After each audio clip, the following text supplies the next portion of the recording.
I will not talk about how hot the Ducati is. I will not talk about how hot the Ducati is. I will not talk about how hot the Ducati is. I will not talk about how hot the Ducati is. I will not talk about how hot the Ducati is. Everybody already talks about how hot the Ducati is. The Ducati's hot. I won't talk about it. The Ducati's hot. I'm not gonna... It's hot. I'm not gonna talk about it. I'm not gonna talk about the Ducati being hot. The Ducati's hot. The Ducati's hot. The Ducati's hot. My first point is, the Ducati Panigale is very hot. You know, a lot of people make these videos, 5 things I hate about insert vehicle here. And they're really just often nitpicky or pick things that are just popular belief. But these are genuinely 5 things that I do dislike about this bike. And if I could change them, I would. Now don't get me wrong, the Panigale V2 is the finest specimen to ever come out of Bologna?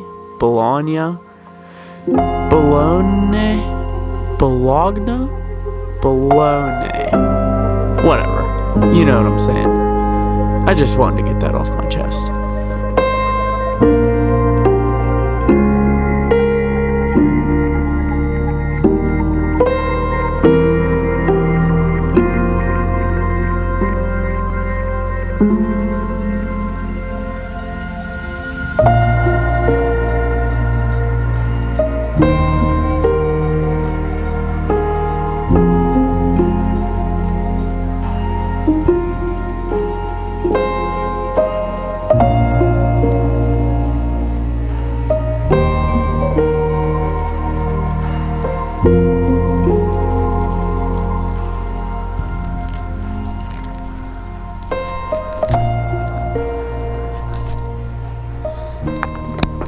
Yo, check this out, guys. This thing is currently on, right? Boom. One little pull. If you guys think that's cool, or you like the way this helmet looks, or, you know, you're in the market for a helmet, then go ahead and subscribe or stay tuned for my review later this week on my Ruroc Atlas 2.0.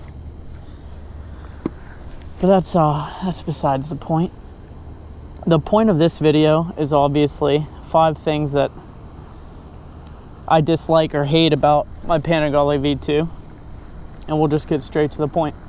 The first thing is parts or mods are very expensive. You know, that's pretty obvious. An Italian bike, the parts are going to be more expensive, but I mean, they are crazy expensive. Like, I want to get an exhaust, and the Kropovic, however you say it, whatever. If you buy that exhaust through Ducati, you know, and maintain your warranty on your bike, that exhaust is $5,400. $5,400 for an exhaust. I mean, that's insanity. But if you look at any part, you know, brake levers, clutch levers, rear sets, any part, even fenders, and compare them to a Japanese bike, the OEM and the aftermarket versions, you know, cost so much more for a Ducati. And I obviously knew that going into it, but I didn't realize like how expensive it really is. You know, there's so many parts I want to buy and they're crazy expensive. And you know, the second little kind of spin-off of that, the other downside that causes is I want to maintain my warranty, because God forbid something goes wrong, or you know, you have a motor failure, God forbid, it's going to be so expensive to fix, and if you don't have a warranty, you're kind of screwed. So that really limits some of the parts that I want to put on, because I'm just worried about my warranty. So that's the first thing that I really do dislike about my Ducati Panigale V2. And the second thing is, you know, it's kind of dumb, but it's really a big deal to me. I don't really like the color red. And I know you could just say, well, that's stupid. Why would you buy a Ducati? But think about it, okay? The 959 with that Arctic white and those red rims, my God, slice of perfection. If I could have that colorway on the V2, man, I would be so happy. And you know what?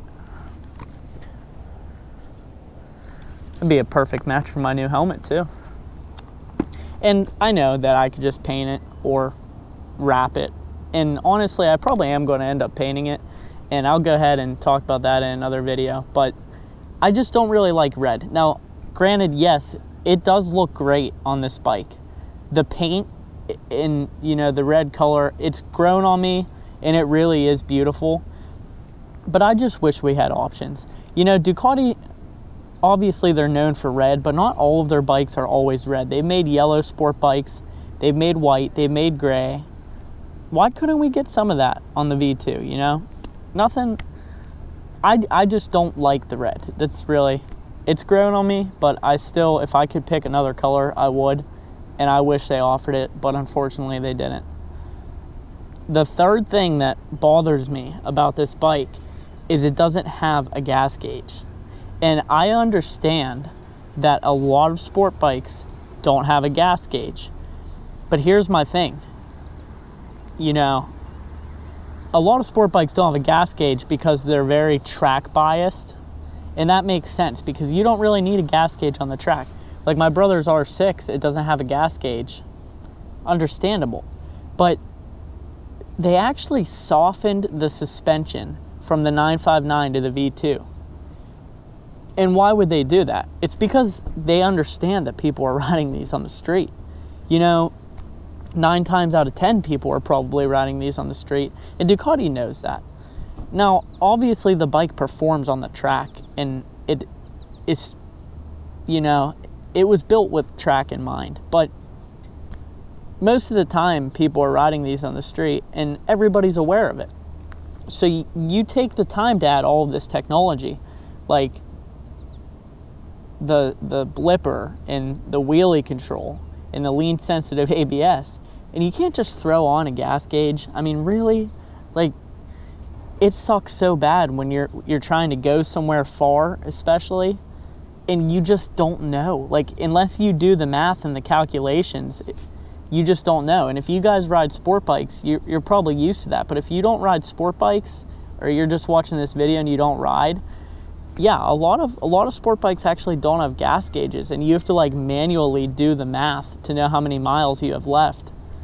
And I don't do all that. I don't feel like doing that. So I just wing it. And whenever I run out of gas, I just pray there's a gas station. And that's something, you know, if I could have had the bike with a gas gauge, I would have. I would strongly prefer if it did have a gas gauge. So the fourth thing that I dislike about my Panigale V2 is there is too much play in the throttle. And now I've had comments and I've had people tell me that there are ways to fix the throttle play, but it's a brand new bike, you know. I'd prefer if it just didn't come with any throttle play. Like, I'm not dumb. I know that there has to be a little bit. All bikes have a little bit of throttle play, yes. But if you're used to riding Japanese bikes, like, for instance, the R6, the throttle is so smooth, and as soon as you start to get a little grip on it, it starts to rev up. But the Ducati, it's got like a little bit of play, and then you add to that the fact that a twin is choppy. You know, a twin isn't smooth like a inline 4 is, and you combine that with the throttle play, and it's not a good feel, you know, coming off the line. It's not a great feeling. So that I really would like if the bike came with less throttle play. And the final thing that I dislike about the Panigale V2 is the shifter can be a little bit finicky. Now, what I mean by that is between first and second gear, there have been times where I have been like almost full pin, you know, giving her the juice, and I go to click up, not pulling in the clutch, and I hit neutral. Like, pulling hard in first gear, falling into a turn, and trying to shift to second on the apex basically, and it hits neutral. It's kind of scary, and it's not really great. It's kind of a bad thing, and it really is sketchy. Even just when you're doing a pull in a straight line, you hit neutral, and you know you're already moving so fast, your RPMs are high, and you have to click it back into gear and just it takes a lot of, you just gotta like take a deep breath and slowly put it back into gear. You know what I mean? You can't just like bang it back in. And I know that could happen on all bikes, obviously, but the Ducati seems awfully prone to it. I don't know if it's just the way that I ride or I'm not clicking the shifter hard enough. I don't know.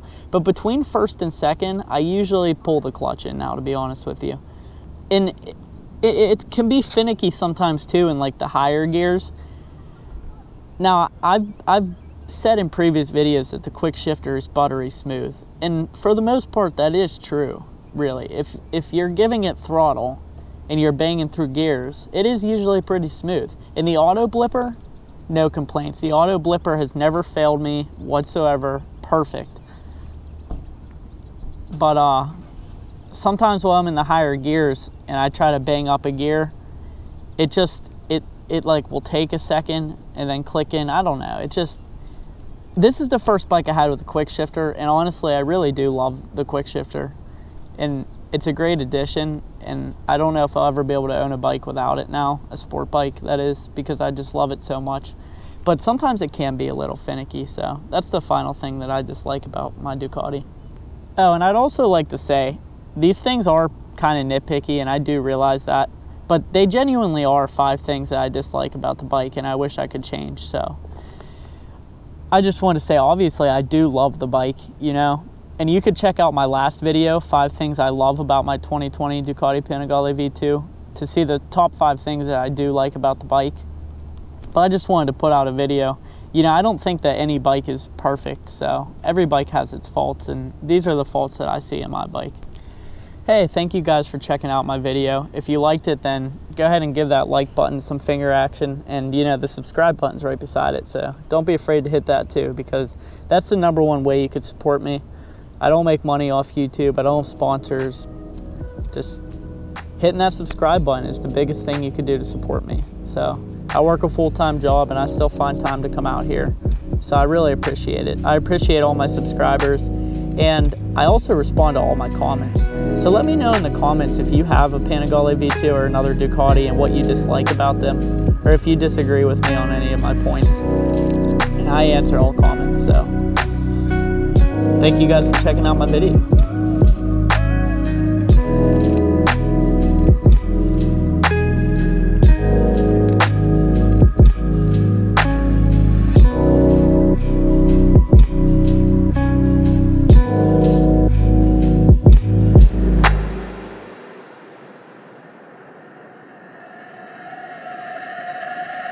Ha ha ha!